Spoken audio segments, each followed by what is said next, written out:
Okay, so in the last video we have discussed till the table. Okay, so I hope you all have noted down the answers of the table. Now let's get on to the next paragraph. Here, what are the similarities and differences among the animals? तो animals में भी अब आप differences देखेंगे, similarities देखेंगे. ठीक है, जैसे plants में था, पर plants के कुछ अलग features हैं, animals के कुछ अलग features हैं, जो आप दोनों टेबल में रिकॉर्ड कर चुके हो, टेबल 2.1 एंड 2.2 में. So you would have observe that some animals live on land. कुछ तो लैंड पे रहते हैं, कुछ वाटर में रहते हैं, कुछ दोनों में रहते हैं. ओके, एक तो आप उनके हैबिटेट में डिफरेंस कर पाएंगे. कुछ ट्रीज पे भी रहते हैं. ओके, फॉर एग्जाम्पल उन्हें बताया गया है birds live on trees, fish live in water, and some animals like frogs. Frogs कहाँ रहते हैं? वो लैंड पे भी रहते हैं और वाटर में भी रहते हैं, because they can breathe through their skin inside the water and they can breathe through their lungs on the land. So but जब वो tadpole होते हैं, that time they can only swim in water. So frogs, they are amphibians, they can live both on water, in the water and on land. Okay, animals consume a diverse range of foods and exhibit a variety of movements.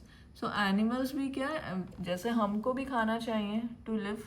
Okay, ऐसे animals को भी, plants को भी, they also need food, different type of food to survive. और वो different type की movements दिखाते हैं, crawling, flying, walking, jumping. Okay, so these are what, these are the differences amongst the animals. And similarities क्या है? That they all need food to survive, they all are living. Okay, so कुछ similarities हैं, कुछ differences हैं. So next they are telling you, sketch the plants and animals observed by you in your notebook or prepare a scrapbook with leaves, flowers and different plants and feathers from animals. तो आप animals से feathers, जो कई बार आपके आपके surrounding में कहीं feathers मिल जाते हैं animals के, so you must ask your parents and under their guidance you can collect them and wash them, and then you can paste in the scrapbook. You can collect the feathers and you can take the leaves, flowers of plants and paste them in the scrapbook. They look very beautiful. Write all the details you have gathered about them. जो भी आपने details gather की हैं उनके बारे में, कि भाई फेदर कैसे थे, सॉफ्ट थे, हार्ड थे, या किस कलर के थे, या किस एनिमल के थे, फ्लावर्स कौन से प्लांट का था, उसमें कितने पेटल्स थे, कैसा कलर था. All that observation also you can record side by side of these plants and animals. So in this NCERT book, further it is written, while traveling to and from school, observe your surroundings and look out for a variety of plants and animals. So even when you step out of your school, that time also you can see around you कि कौन कौन से plants and animals आपको दिखते हैं अपने walk के दौरान. Add the name of any plant or animal you have not listed before in table 2.1 and table 2.2. Okay, सो 2.1 2.2 में कुछ एनिमल्स, प्लांट्स के नाम लिखे हुए हैं, पर जो नहीं लिखे हुए हैं और आपने ऑब्जर्व किए अपने सराउंडिंग में, आप उसको भी नोट डाउन कर सकते हैं, एनी अदर जहाँ लिखा है. So now they are asking you activity 2.2, let us appreciate. तो हम अप्रिशिएट करते हैं, हम तारीफ करते हैं अपने नेचर की. कैसे कि close your eyes for 30 seconds and think of one plant and animal you have closely observed and appreciated very much. कोई ऐसा प्लांट, एनिमल आपको बहुत ही अच्छा लगा हो, बहुत ही सुंदर लगा हो, तो आप अपनी 30 seconds के लिए आइज क्लोज कीजिए और उसको सोचिए और उसको देखिए आंखें बंद करके अपने अंदर ही अंदर, कि आपने कौन सा प्लांट, एनिमल ऐसा देखा था जो आपको बहुत ही अच्छा लगा और आप उसको सच में अप्रिशिएट करना चाहते हैं. Now each one of you can draw the plant and animal and that you thought of on the blackboard. So you can, when you are being taught this chapter in the school, you can draw the picture of that plant and animal on the board. What are your observations about the various plants and animals that have been drawn? तो क्या आपको इतना अच्छा लगा उसके बारे में, क्या ऑब्जर्वेशंस थी आपकी? You can write down in the on the blackboard while you are drawing the plant and animal that you appreciated a lot, which you liked a lot. So now they are asking you, how many different plants and animals did the entire class draw on the blackboard? Do you think that there may be many more varieties of plants and animals other than those drawn on the board? Yes. So board पे तो आप वो बना रहे हैं जो आपको बहुत पसंद है, वैसे तो कई सारी वेराइटी होगी ना प्लांट्स एंड एनिमल्स की in the surrounding. So next they are telling you the variety of plants and animals found in a particular region contributes to the biodiversity of that region. Now they are introducing a new term to you in this NCERT, biodiversity, diversity in the nature of the living organism, whether be plants or animals. Each member in the biodiversity of a region has a different role to play. Okay, biodiversity में हर एक living organism का, चाहे वो micro organism हो, चाहे वो एक एंट ही क्यों ना हो, चाहे वो बहुत ही छोटे bacterias which are not even visible to our eyes, वो कुछ भी हो सकता है. अगर वो एक लिविंग ऑर्गेनिज्म है, उन सब का एक रोल है जो वो नेचर में प्ले कर रहे हैं, which we are not aware of maybe completely and fully, but they all have their role and we should not disturb them in the nature. Okay, for example, trees provide food and shelter. So trees का क्या काम है? वो food और shelter देते हैं, right, to some birds and other animals. Animals help in spreading seeds after eating fruits and so on. So animals जैसे bear हैं, okay, they are very furry animals. Birds हैं, with their beak what they do, they eat the fruits and they left the seeds, and these seeds are then dispersed to the different areas, to the different regions in the forest, which help in the plantation. Okay, so knowingly and unknowingly what is happening here, the vegetation is growing by the dispersal of seeds by some birds and animals. तो bear और जो furry animals हैं उनकी जो fur होता है, thick फर होता है, उसके ऊपर क्या सीड्स अटैच हो जाते हैं, जो सीड्स में हुक होते हैं, दे attach, and when they walk and when they rub their fur, what happens, these seeds are released onto the other region of the forest and the plants can grow. New plants come out of those seeds. So every plant and animal is playing their role in the nature and we should not disturb it. Okay, so can you think of more such examples? You can tell more examples कि भाई how other plants and animals are helping in the nature and they are what role they are playing in the nature. So trees क्या provide करते हैं? Food, shelter to birds and animals. So trees what are they doing? जैसे हमने starting में भी देखा था, trees they undergo hardship. They are standing under the sun and with the help of photosynthesis what are they producing? They are producing fruits, vegetables, which are coming in use of other animals and of other birds. They are taking their nutrition, they are taking food from the plants and they are growing. And animals क्या कर रहे हैं? In return, they are spreading the seeds from one region to another of the forest, because all plants cannot grow in the same region. If they all will grow in the same region, then what will happen? There will be competition for food, sun, and light, and nutrition from the soil, water. So all that competition will increase. So that's why the seeds are dispersed by animals from one area to another, by birds also. What will happen? It will be beneficial for the healthy growth of plants. Okay, so यहाँ इस paragraph में mainly आपको यही बताया गया कि how the plants are helping animals, how animals are helping plants, and how nature is regulated, how the nature cycle is working on its own without the interference of humans. So it is also said that nature can take care of itself if the humans don't interfere in it. Okay, so nature अपना ख्याल खुद रख सकता है, वो अपने आप चलता है, नेचर अपने आप रिवाइव करता है, नेचर अपने आप को खुद न्यू बना सकता है, सब कुछ वो सेल्फ मेड है, सब कुछ अपने आप कर सकता है नेचर.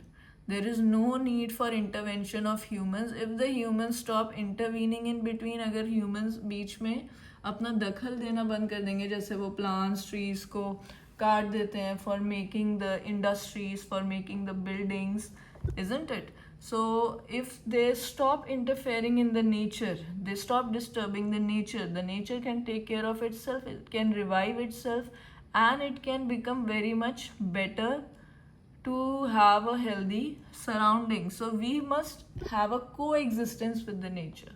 हमें नेचर के साथ को एग्जिस्ट करना आना चाहिए, उसे डिस्टर्ब नहीं करना चाहिए, नहीं तो क्या होता है, there are various harmful consequences like tsunamis can happen, like earthquakes can happen, okay, floods can happen. Why these all natural calamities are happening? Because humans are majorly interfering in the nature growth. Okay, so here the main topic here, we stick here only, that what is happening, they all are playing their role, plants, animals are playing their role in the biodiversity, and they are helping the nature to flourish and grow in a healthy way. So next is how to group plants and animals.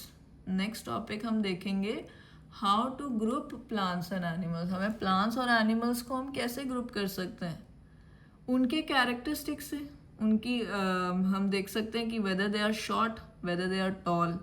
हम उनके height के basis पे उन्हें distinguish कर सकते हैं, हम उनके फ्लावर पैटर्न, उनके लीफ पैटर्न के ऊपर उन्हें डिस्टिंग्विश कर सकते हैं. How can we distinguish and keep grouping the animals, because when you make groups of plants and animals it becomes easier to study and learn, isn't it? If they are vague everywhere, then it is not easy to have a proper understanding about these plants and animals. Okay, so how would you arrange your books and notebooks. अभी आपको example दे रहे हैं कि grouping क्यों ज़रूरी है plants and animals में. आप अपनी बुक्स नोटबुक्स को भी ग्रुप करते हैं ना कि भाई this is science book and notebook, I will keep it together. This is English book and notebook, I will keep it together.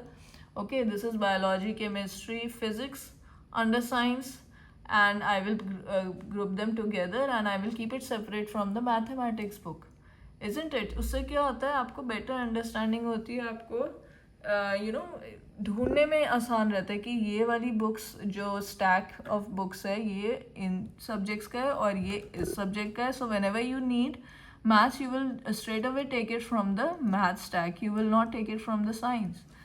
Okay, so group हम बनाते हैं इसलिए इन चीज़ों में, ताकि हमारे को प्रॉपर अंडरस्टैंडिंग हो सके, प्रॉपर लर्निंग हो सके और हम कैटेगराइज कर सकें उनके फीचर्स को ईजी बनाने के लिए अपने काम को हम क्या करते हैं, ग्रुप करते हैं.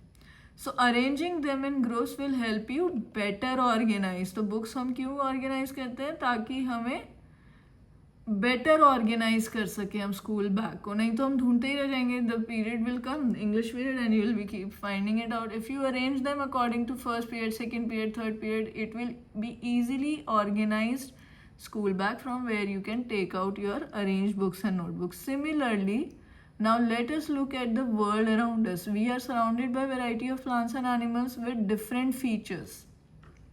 So हमारे सराउंडिंग में जो plants animals हैं उनके भी अलग अलग फीचर्स हैं. किसी का भी फीचर सेम नहीं होता है. अगर वो सेम स्पीशीज़ के हैं then they will have the same features, otherwise not. अगर वो सारे ही हमिंग बर्ड हैं तो सारी हमिंग बर्ड एक जैसी दिखेंगी. ओके, बट कोई भी हमिंग बर्ड क्रो की तरह नहीं दिखेगी, या कोई भी क्रो पिकॉक की तरह नहीं दिखेगा, isn't it? So they are one species. So but these species, they have different features, they have variety in their features and they have variety in their movements, color, everything is different. तो अगर हम इतनी variety independently देखेंगे, so it will be very confusing for us. So for making the task easy, what we do, we group them together for better understanding and for better organization. So group them based on similarities and differences among them. So जो भी हमारे surrounding में plants animals हैं different type के हैं, हम उन्हें क्या करेंगे, उनकी सिमिलैरिटीज़ और उनकी डिफरेंसेस के अकॉर्डिंग हम उन्हें ग्रुप कर देंगे. सो बेटर अंडरस्टैंडिंग के लिए हम आगे पढ़ते जाते हैं, हमें और अच्छे से समझ आता रहेगा. Okay, so now let's see activity 2.3, let us group. Okay, so let us group. ये जो एक्टिविटीज़ हैं, आप एक रफ नोटबुक लेके उसमें ज़रूर नोट डाउन करिए, जॉट डाउन करिए. You will find it very interesting and it's very much fun to do these activities in a rough notebook, or however the criteria is, or if it is being asked to do physically in the class, that your teacher will do it for sure. Okay, so you must perform these activities. It will make your chapter more interesting for you. So अब first activity वो क्या कह रहे हैं, collect pictures. अब आप क्या कर सकते हैं, पिक्चर्स कलेक्ट कर सकते हैं of various plants and animals. Cut their picture from old magazine, newspaper, chart and other sources. ज़रूरी नहीं आपको कहीं से खरीदना ही है इनकी pictures. You can take it from magazine, newspaper, charts, old books भी होती हैं जो अब आपके काम की नहीं है, उसमें से भी आप ले सकते हैं.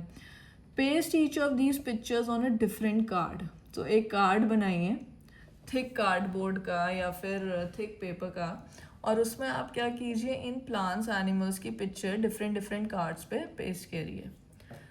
Divide your class in groups of 5 to 6 students each. तो हर ग्रुप में आपके 5 to 6 स्टूडेंट्स होने चाहिए. Pool the cards prepared by the students in your group. Okay, observe various features of plants and animals shown on the cards. So क्या features देखते हैं plants and animals के, on that card you have to jot down. Recall the features of plants and animals that you have listed in table 2.1 and 2.2. Group them on the basis of common features. Okay.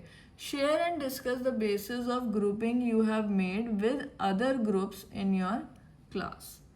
Okay, so this activity is आपको pictures collect करनी है plants and animals की, और उसे किस पे, card पे paste करना है. अब आप अपनी क्लास में ग्रुप्स बनाइए 5-6 स्टूडेंट्स का.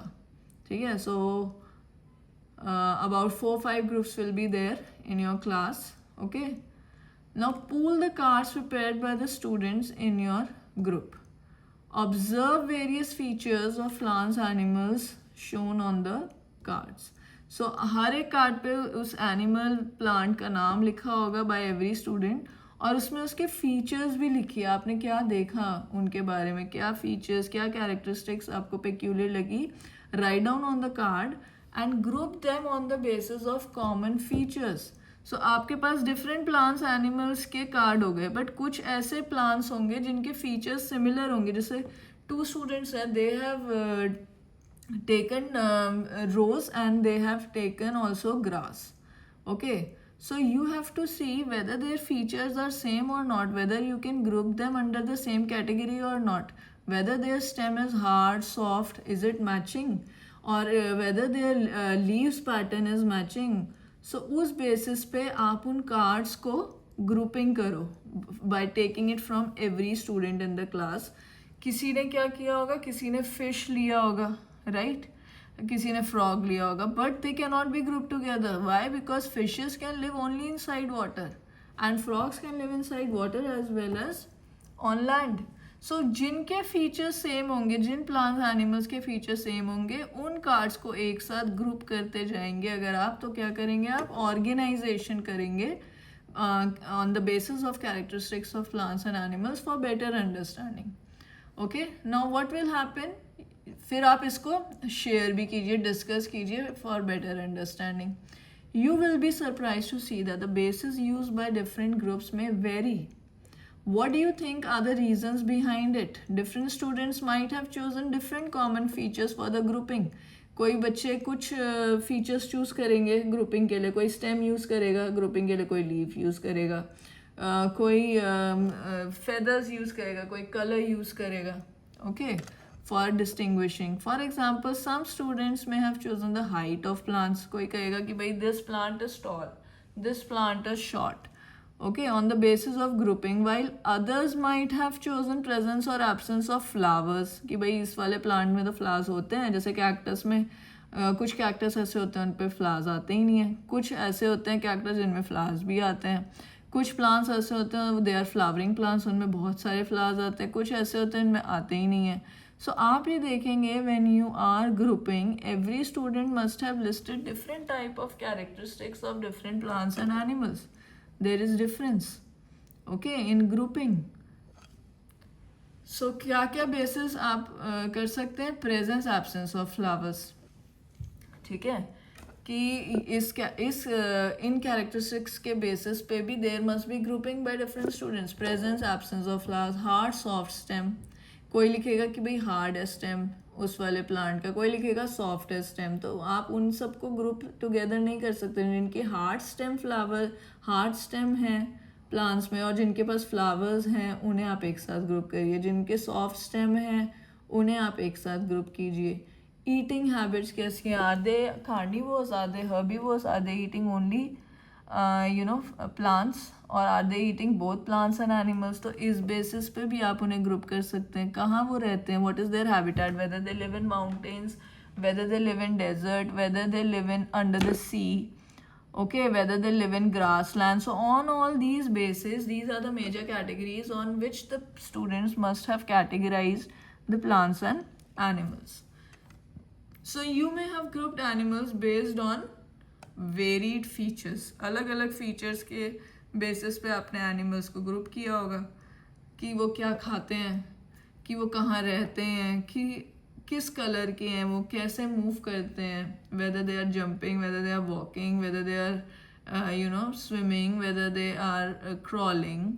All these are the different features on which you can categorize the plants and animals. What is the importance of grouping? अब आपसे ये very important question है, all of you underline this. This comes mostly in exam.